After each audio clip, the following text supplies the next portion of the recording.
This is the Dollemore Daily, and I'm Jesse Dollemore. Going to talk about the Iowa Caucus today, which was yesterday. I'm going to go through the biggest loser first, up through Vivek, through Ron DeSantis. Actually, it's kind of a misnomer. They're not the biggest losers. The biggest loser in the Iowa caucus was America itself, because we are still continuing to be inflicted by, subjected to the group delusions of the Republican Party. It really is something to be, it is a mass psychosis that is taking place among Republicans. First, though, let me show you something that's kind of a funny video, but an alarming video that really does point out the hypocrisy of the Republican Party. And this is video from this local journalist who's filming in one of the gyms where a caucus is taking place. And a guy with a paper shopping bag is handing it around for people to drop in their ballots, their votes. Let me just show you, and then we'll talk about it. Just fold it in half, and we will come and collect them.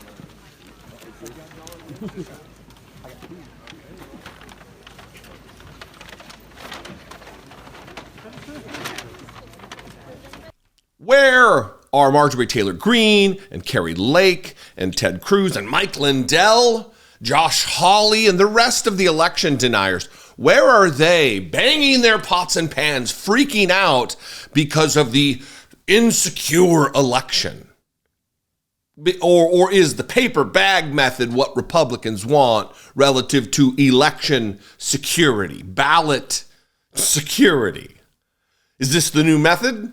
Mail-in ballots, very, very bad. Absentee ballots, gotta be restricting. We need photo ID. But, it's like a guy on the subway with the paper bag. Hypocrites. So let's begin. Let's begin with the biggest loser of the night. We're going to begin hours before the Iowa caucuses, where Vivek Ramaswamy, in his patented, his trademarked arrogant manner, is saying they're going to shatter expectations. They're going to win. He's going to be the nominee at the convention. He's going to be speaking and attending as the nominee for the Republican Party. But don't believe the media narrative, he says, disgusted even in that tone. Oh, don't believe the media narrative that we're not going to win or do well. Watch this. Well, what do you have to do Monday night to have a chance to make it on the convention Exceed stage? the expectations that have been set for us, and I think we are going to shatter those expectations. I feel good about that, and I do think I'm on the path to get the nomination, as much as that defies the media narratives. Will you attend the convention in Milwaukee if you're not the nominee? I expect to attend the convention as the nominee. That's what I'll be doing. And then what's the transition that's become viral on videos when something goes bad or not as expected? From SpongeBob, a few moments later, because that's what happened here. A few moments later. As of this moment, we are going to suspend this presidential campaign. And this is going to have to be, there is no path for me to be the next president absent things that we don't want to see happen in this country. And I think that I am very worried for our country. I think we are skating on thin ice as a nation. We have done everything in our part to make, and done, every one of us in this room has done our part to save this country. And I am so proud of every one of you who have lifted us up. But we're a campaign founded on the truth. And so that's why we've made that decision today. And I'm also making the decision that this has to be an America First candidate in that White House. As I've said since the beginning, there are two America First candidates in this race. And earlier tonight, I called Donald Trump to tell him that I congratulated him on his victory. And now going forward, he will have my full endorsement for the presidency. And I think we're going to do the right thing for this country. Amazing to go from arrogance in Vivek Ramaswamy to we're dropping out. And not only are we dropping out, because the promises, the bold proclamations I made didn't come through.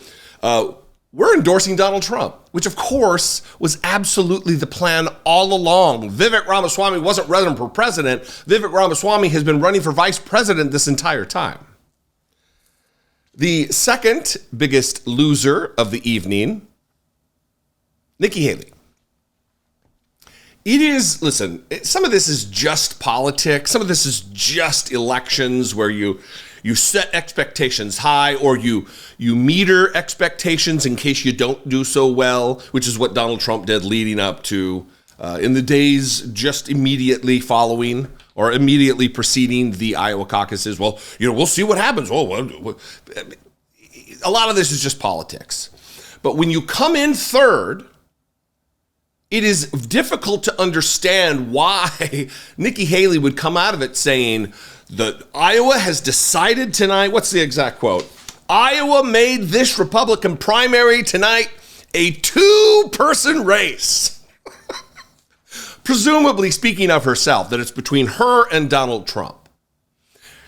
This primary season has been a two-person race between her and Ron DeSantis. Donald Trump hasn't been in the race. They don't care that he's in the race. He doesn't care whether they're in the race. They didn't even talk about him as a candidate. Watch this seriously delusional and bizarre moment from Nikki Haley. At one point in this campaign, there were 14 of us running. I was at 2% in the polls.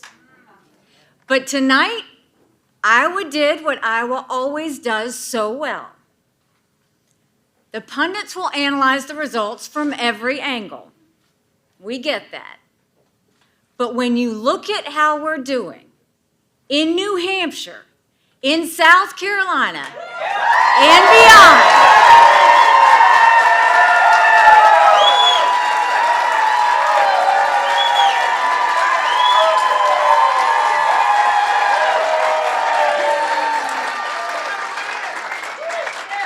I can safely say, tonight, Iowa made this Republican primary a two-person race.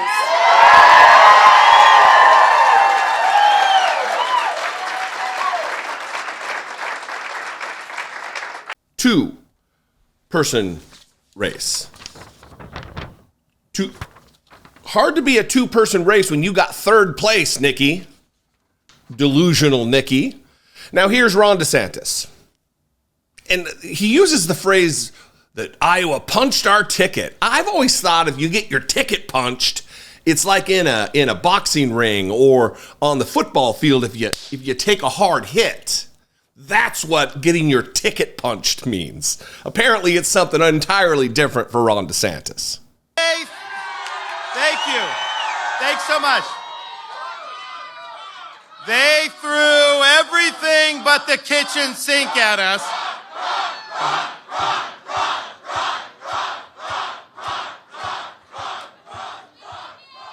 We love you too. They threw everything but the kitchen sink at us.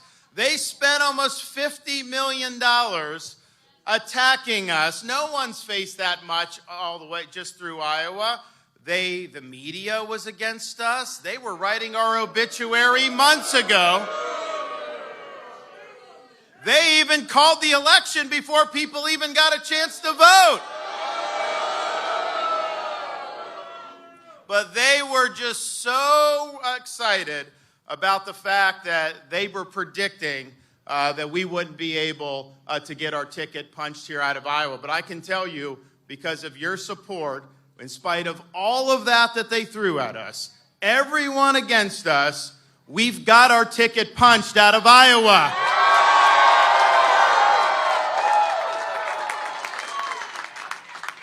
Now look, you may notice, I mean, that's all nonsense and insanity, delusion.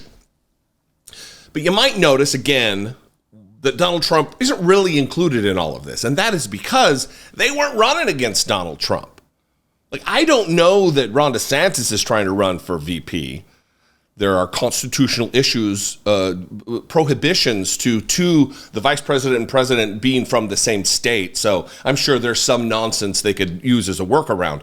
But I don't see him running for vice president. Nikki Haley absolutely could be. Ramaswamy certainly is. And then there are other surrogates of Donald Trump who are absolutely in the race for VP. Marjorie Taylor Greene, Kristi Noem,